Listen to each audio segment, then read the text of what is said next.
Detective, am I glad to see you. Lock the door, will you? I don't think Dr. Gray would appreciate us snooping around.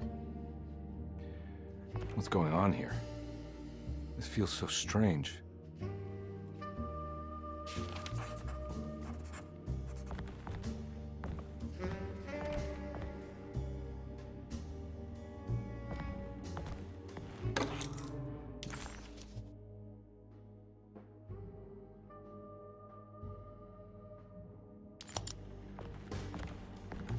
There's a book missing. What did you do? I was just rearranging the books. Well, come on, let's check it out.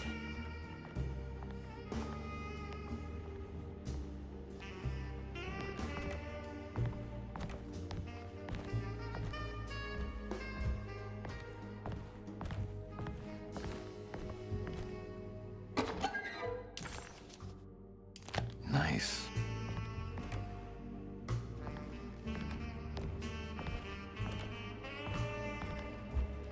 I think I'm beginning to understand. Dr. Gray is dealing with some kind of mass delusion.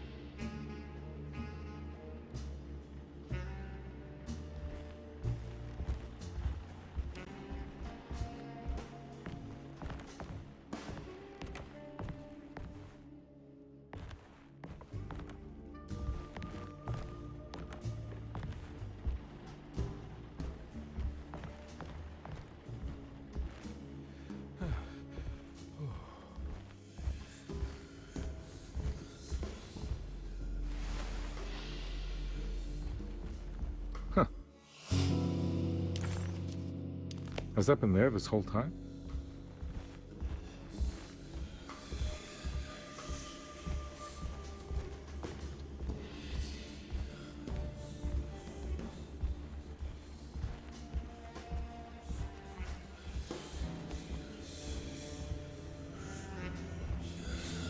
That mark on the floor looks like talisman positions, but from which direction should I look at it? The Snake Dagger, a monograph by Yael Klein. In Ludwig Prin's book on pagan rituals called The Mystery of the Grave, as translated by Nicholas Vachy, there are several references to a sacrificial dagger called the Snake Dagger. It has long been thought of as a poor translation of the original text, that it would be more appropriate with worm dagger from the Latin vermis cultrum. This seems natural following the recent consensus that the original title of Prin's book, De Vermis Mysteris, should literally translate to the mystery of the worm. However, this would take away from Vachy's great effort at translating the underlying meaning of the words and revealing several cultural beliefs. While Prin certainly was using the term worm as a symbol or synecdoche for death and the dead, which is made clear by the contents of the book, in the case of the dagger, we shouldn't be too hasty to dismiss his translation. Reading through Vachy's correspondence with his patron, it appears that he had more than just the Latin text at his disposal. Vachy had dug up Prin's living relatives and uncovered several cross-referenced historical texts and an actual snake dagger. The dagger was dated to the early Middle Kingdom of Egypt and had such a clear shape of a wave that Vachy considered calling it the sinusoidal blade. Knowing the full story, it seems prudent that he chose to translate it as snake and not worm. There are several reasons why this choice of word helps us understand the pagans that Prin's book attempts to describe. The symbolic value of the shape becomes more apparent when reading about the use for the dagger. In the passage of possession and exorcism, we find the snake dagger poisons the poisoner within the victim and is therefore pacified. Where the literal text would tell us that the worm dagger trumps the demon possessing the victim, it tells us nothing of their reasoning. Only that somehow this dagger wins against the demon, like it had the better hand in poker. Vachy's translation allows us to follow the underlying logic to the ritual magic that is being performed. Poison the poisoner. Sounds like fighting fire with fire. that to hurt the demon possessing its victim, the priests would have to fight back with a power that is known to the evil they are fighting. The snake dagger is therefore not only a good way to describe its form, but it also helps us understand how it could be thought of as a useful tool for exorcism. Finally, it also helps us understand their relationship to lunacy, that it was thought of as something poisoning the mind rather than controlling it. What is also interesting to note is that the possessed are always considered poisoned in their head and not their heart.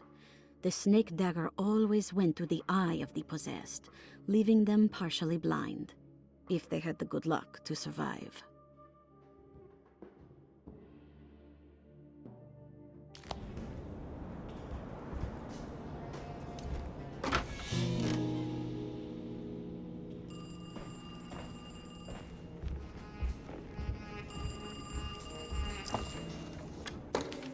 Good to finally meet you, Mr. Hartwood. I'm here on the behalf of your brother Philip. You were expecting me, weren't you? Yes, you're from Derceto, no? That's right. I just wanted to ask you a few questions to see if there is anything I can do to help you and your family. Okay. I understand you're full of imagination. You make up a lot of things.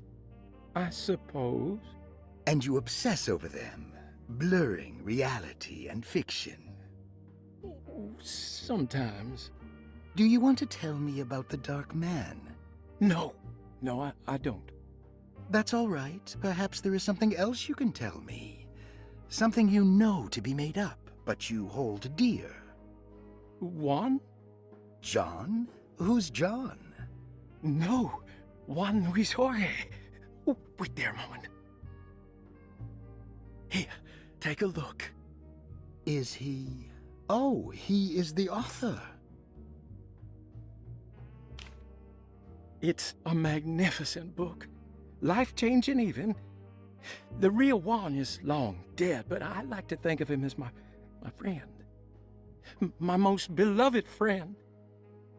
I see. Do you often do this? Fantasize about people you read about? No. Well, there is Jacob. Who is Jacob? Turn to the last page.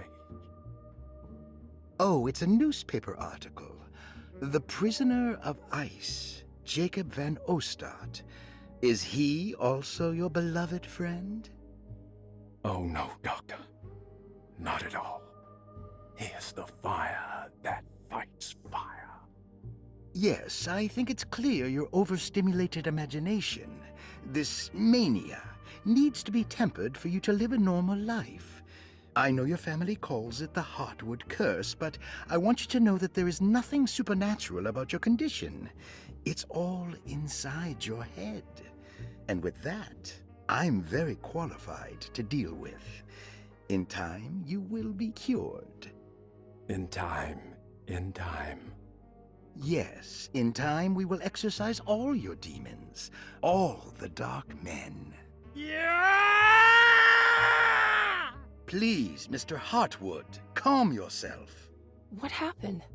Oh, don't you worry your little head about it, Miss Hartwood. Your uncle and I just had our first breakthrough.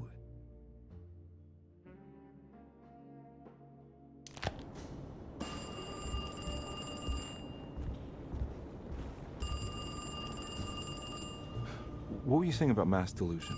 Derceto seems to have a deranging effect on people living close by. It has a history of creating cults devoted to some nature goddess. Even the name Derceto refers to the cult existing here before the Civil War. Derceto was the name of an ancient fertility goddess worshipped in Syria. Dr. Gray and his friends, however, seem to prefer the black goat of the woods with 1,000 young, or Shub-Nigroth. And that name can only have come from my uncle's twisted mind.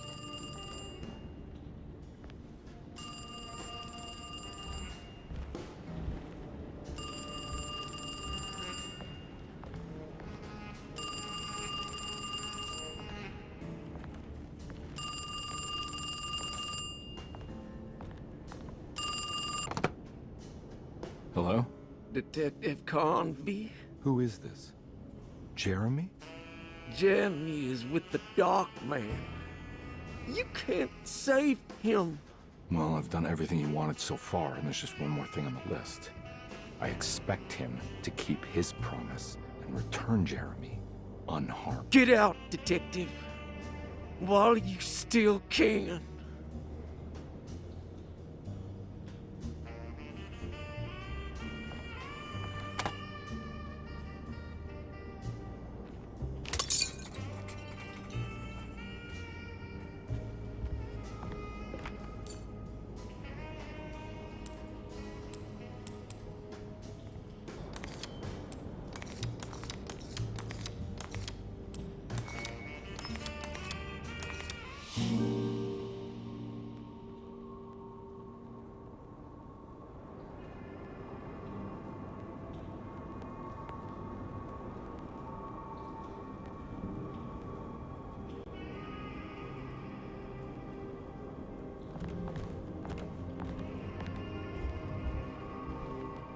You okay?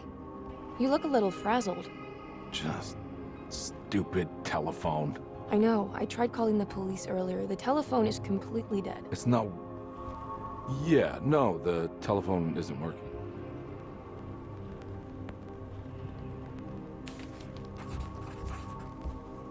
Miss Hartwood, I think you're gonna want to see this.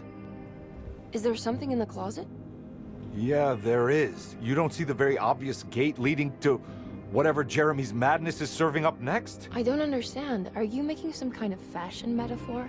I'm sorry, I don't have time for this. Can you just tell me what you're doing? You don't see this! It's fine. It's fine. Catch you later. Are you going inside the closet? Yeah. You got a problem with that? No. Do what you think is right, Detective. Sorry, I didn't mean to. Goodbye, Miss Hartwood.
We found the ancient stellarium perched on a cliff facing the Arctic Ocean after a day of sailing due north of the Eskimo encampment.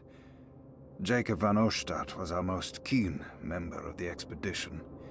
He had been chasing down the source of a peculiar type of crystallized metal present in several sacred items among the natives on the northeast coast of Greenland. The site was a remarkable find for any explorer, and we were all enraptured in our search for enlightenment and meaning. The surviving architecture seemed almost unearthly in origin and astonishingly sophisticated. The metal Jacob was searching for was abundant, almost ubiquitous. We were so taken by our find that we were surprised by the sun falling below the horizon. As we quickly picked up our gear, ready to head back to our camp, Jacob van Oostad declared that he wanted to stay. He was adamant. We begged him to reconsider. The night would be getting colder by the hour, and we feared for all our safety. Jacob refused, threatening us with violence if we wouldn't leave him alone. As the snowfall turned heavier, We left him there on his own. The next day, the weather became worse, and we had to spend hours enforcing our shelter as our tents became increasingly useless. The group had written off Jacob, thinking he must be dead. I had an urge to make one final attempt to save him, so I headed out as darkness fell with a handful of flares, and headed toward the coast and up the climb, towards the Stellarium. That's when I saw him, transfixed by a burning sky, that celestial lantern. Jacob keeled over and let out a painful shriek that struck me with such fear and pity. He was crying in agony, for the cold weather had ravaged his flesh. I called out to him, and he turned to face me. His vacant stare held me in place like a needle through a butterfly, and he said, "You must leave now, Herstan. Go, and never come back." And so I left.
Hey, you!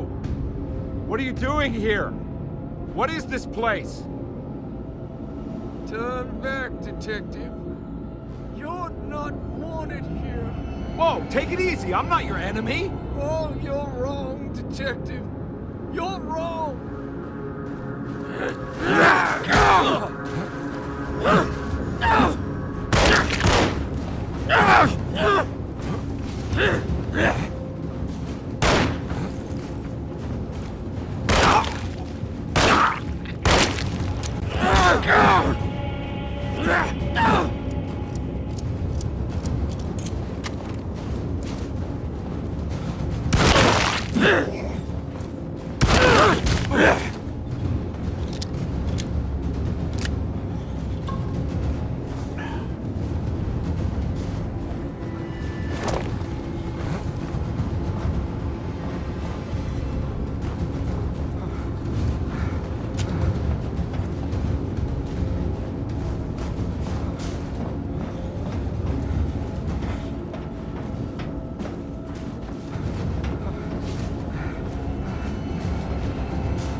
stars align, Jeremy.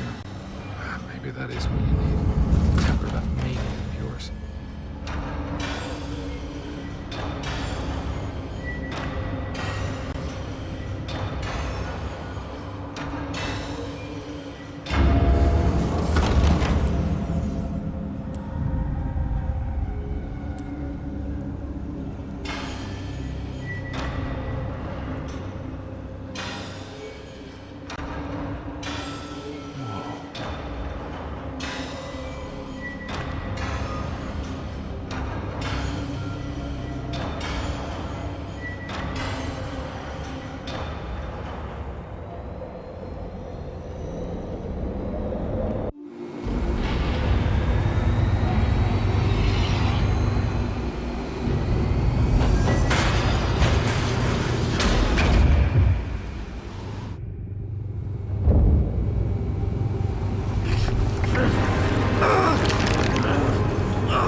God's sake, stay dead, will you?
Jeremy?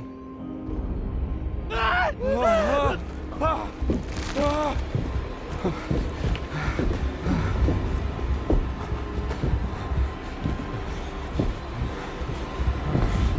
did everything! Aren't you happy? Stupid charlatan! What more do you want from me? You want me to lose my mind? Oh, my lord! Doctor! Baptiste! Quick!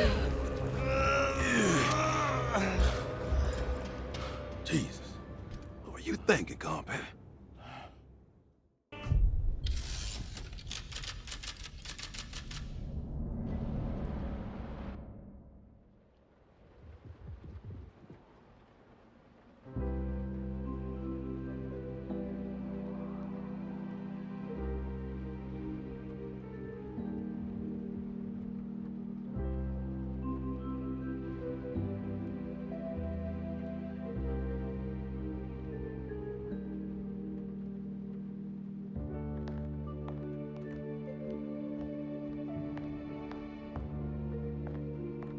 You awake? You are awake. Mr. Conby's up. Hey, buddy! I thought you'd be knocked out for the rest of the night. Come on out and join us, will you? I'll save you some gumbo. Good to have you back. You gave us all a good scare. What happened? You had a psychological breakdown. Sorry for manhandling you, but you were being violent, you see. You stabbed Jeremy and then punched Dr. Gray. Are they... okay? Jeremy's a little strange, but everything's back to normal. Really? All thanks to you, combat. You want to try standing up?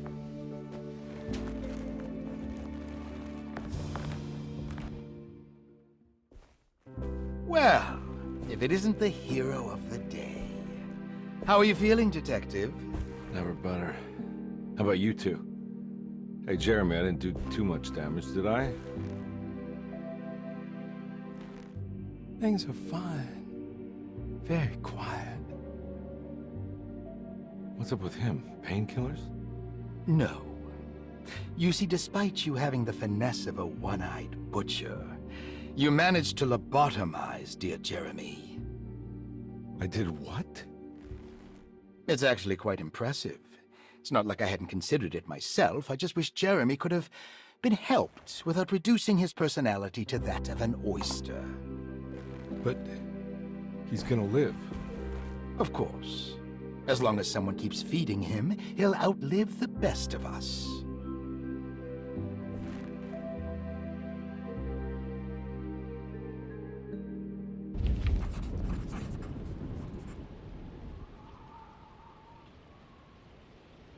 Does Emily know about Jeremy's condition? Yes. She seems to be handling it quite well under the circumstances.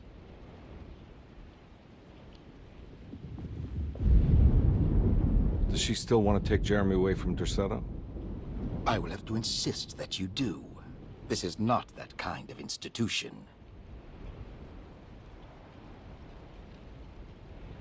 Jeremy, hang on for a little longer, okay? We'll be going back to New Orleans soon.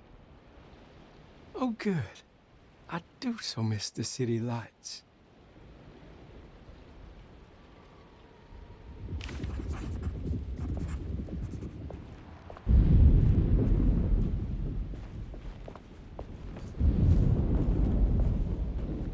Hey, Ruth.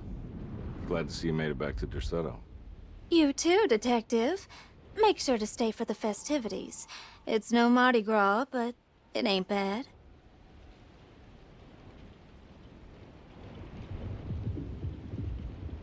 You seen Emily around? I saw her packing some things into that old jalopy you arrived in about an hour ago. I'm sure she hasn't given up on you yet.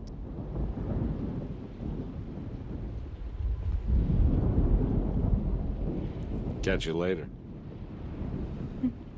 Looking forward to it, Detective.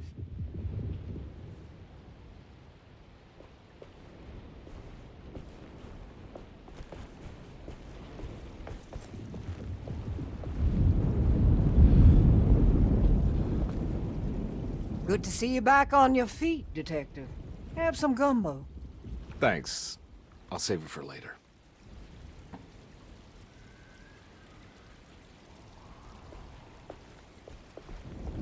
Seems like everyone's in a pretty good mood.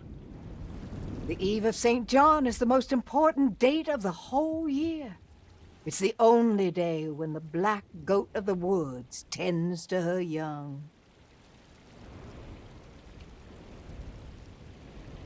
I'm gonna go look for Emily. Don't worry about her. She wouldn't leave without you, would she?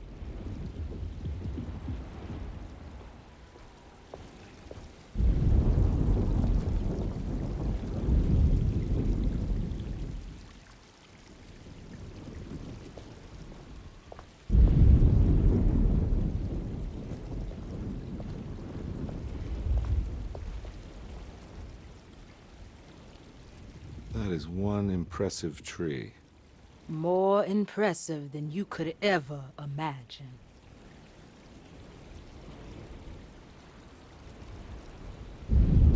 So how does this all work? You dance around chanting? For the ritual, I mean? Stay and find out, Detective. It might just do you good.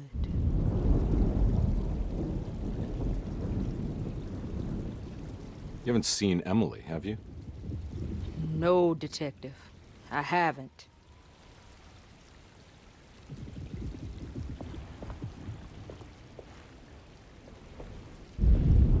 All right, tell me, what the hell's about to happen here?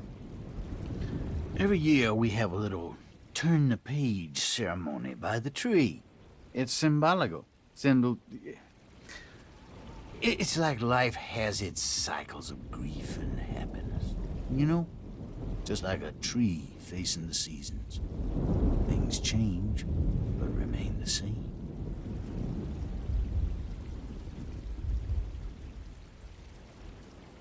So this is basically New Year's Eve, but with a tree metaphor. Exactly. You're so smart. It's about starting again. I mean, who could use a positive message like that more than a bunch of lunatics like us?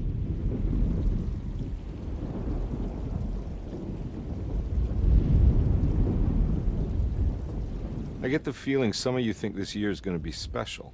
Any idea why? Well, we got some new words, thanks to your buddy Jeremy, and some other changes to the program. Let's just say we're all in this year.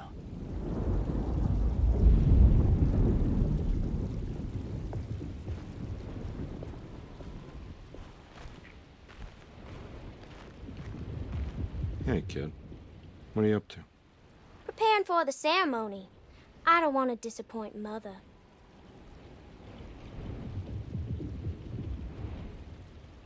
What's your part in this? I'm the Cabri Corn. It's very important. Only I can settle our debt.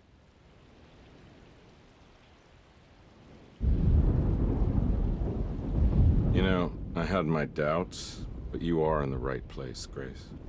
I think you might be right. For once.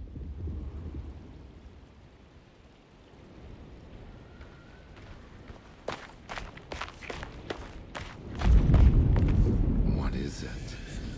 What do you want? Don't worry. I'll remember. You should have them.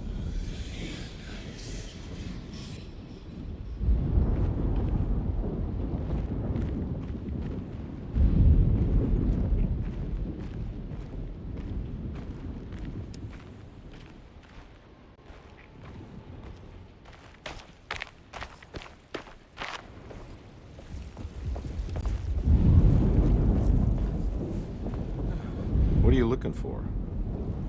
Just keeping an eye out for the storm. Radio says it could be a wild one.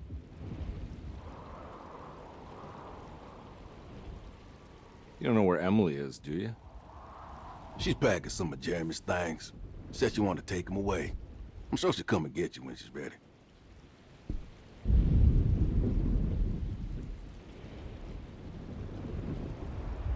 I should probably get a move on then. See you around, compare.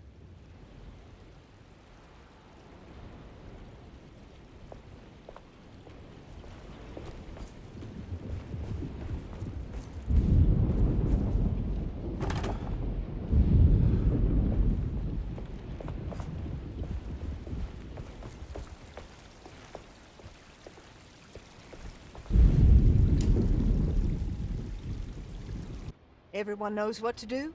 Y'all know the new words. Mrs. Thompson, we talked about this. I'm not sure everyone is comfortable. Doctor, I insist. This is important. We've waited for so long, Doctor. Let's just go with the old song. Not every change is an improvement. Boss, good or bad, we need to move forward. All in, Doc. Let's bet it all. But we don't know what we're dealing with. It'll be okay, Doctor. Better even.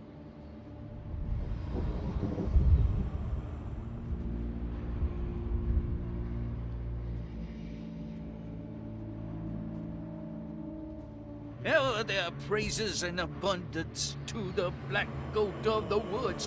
Hear us, brother. Take pity on us. Take pity on us. Ever Hear there us, praises Mother, and praises abundance and to the abundance, Black Black Goat Goat of of the the Woods. Woods. On us. Hear us, Mother, and take pity on us. Take pity on us. Ever the praises and abundance to the Black Goat of the Woods. Hear us, Mother, and take pity on us.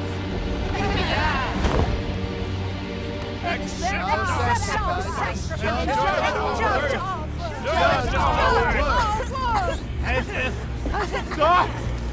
Are you crazy? This here's what needs to happen, Carpet. Grace! Stop! Stop!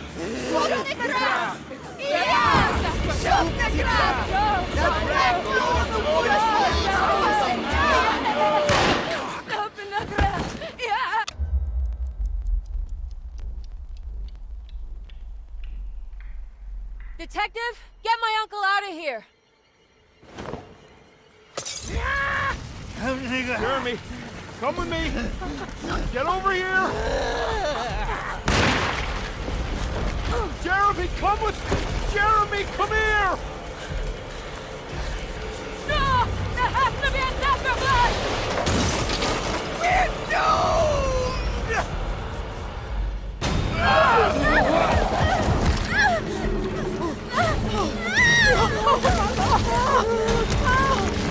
Jeremy! Come on.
Detective! Oh, what the hell was that? I tried to tell you.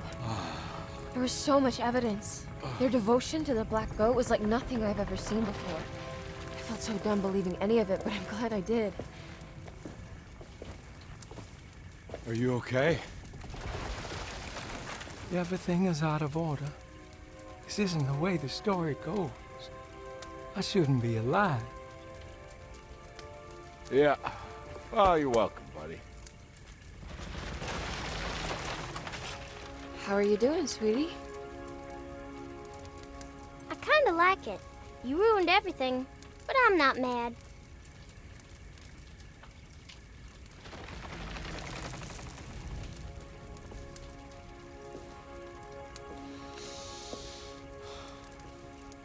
All right, you ready to head back to New Orleans?